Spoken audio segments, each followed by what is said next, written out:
Спрете да позволявате на страха и стреса да ви контролират. Време е да поемете контрола с тези 5 лесни стъпки. Стъпка 1. Идентифицирайте. Разпознайте кога стресът или страхът се появява. Дали е причинено от нещо, което се случва в момента, или от нещо, което се задържа от преди няколко дни. Осъзнаването е ключът. Стъпка 2. Анализирайте. Точно определяте какво е предизвикало този стрес.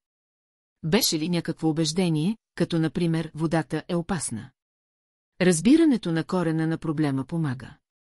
Стъпка 3. Променете. Заменете старото убеждение с ново. Например, водата може да е забавна, ако остана в плитчините.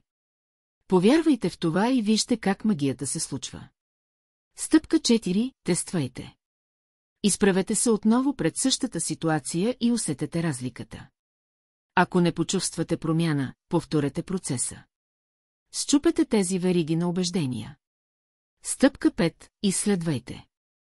Дали новото ви убеждение работи за вас? Ако не, променете го. Уверете се, че наистина ви носи полза.